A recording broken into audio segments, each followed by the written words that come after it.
ரத்த கண்ணீர் வடிக்கும் ஈஸ்வரி, சவால் விட்ட பாக்யா. கோபியை நம்பி நடுத்தரவுக்கு வந்த இனியா.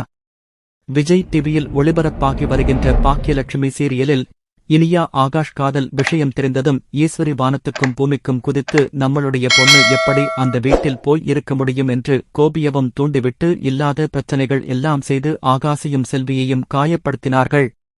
அதோடு இல்லாமல் அவசரமாக இனியாவிற்கு கல்யாணம் பண்ணி வைக்க வேண்டுமென்று சுதாகர் வீட்டுக்கு தாரவாத்து கொடுத்தார்கள்.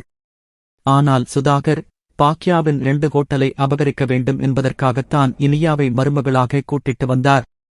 அது மட்டும் இல்லாமல் போதை பழக்கத்திற்கு அடிமையான நித்தேஷுக்கு வேறு எங்கேயும் பொண்ணு கிடைக்காது. இனிய அந்த வீட்டுக்கு போனதிலிருந்து நிம்மதி இல்லாமல்தான் இருந்தார். அந்த வகையில் நித்தீஷ் பற்றிய உண்மையை தெரிந்து கொண்டு கோபியிடம் எல்லாத்தையும் சொல்லிவிட்டார். இருந்தாலும் சுதாகர் அவர்களை சமாதானப்படுத்தி இனியவை சந்தோஷமாக நாங்கள் பார்த்துக் கொள்வோம் என்று கோபிக்கு வாக்கு கொடுத்தார். இதனைத் தொடர்ந்து நித்தீஷ் பற்றிய விஷயம் பாக்யாவிற்கும் தெரிந்துவிட்டது. அத்துடன் நித்தீஷ் இன்னும் அந்த பழக்கத்திலிருந்து வெளிவரவில்லை என்பதால் வீட்டிற்கு வந்து ஈஸ்வரி மற்றும் கோபியிடம் பாக்யா சொல்கிறார். அப்பொழுது இனியா, அவங்களுக்கு உன்னுடைய ஹோட்டலை வாங்க வேண்டும், அதற்காகத்தான் என்னை மருமகளாக கூட்டிட்டு போனார்கள்.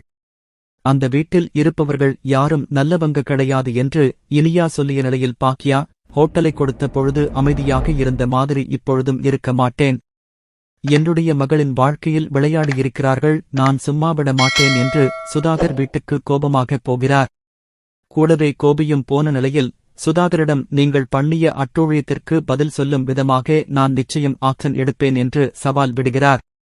அந்த வகையில் இனி சுதாகரிடம் போட்டி போடும் விதமாக பாக்யா நிச்சயம் ஹோட்டல் மூலம் பதிலடி கொடுக்கப் போகிறார். இந்த விஷயம் எல்லாம் தெரிந்த பிறகு ஈஸ்வரி இரத்தக் கண்ணீர் வடித்து வீட்டிற்குள் அழுது கொண்டிருக்கிறார். கடைசியில் கோபியை நம்பி நித்தேஷை கல்யாணம் பண்ணியதற்கு இனிய நடுத்தெருவில் வந்து நின்னதான் மிச்சம்.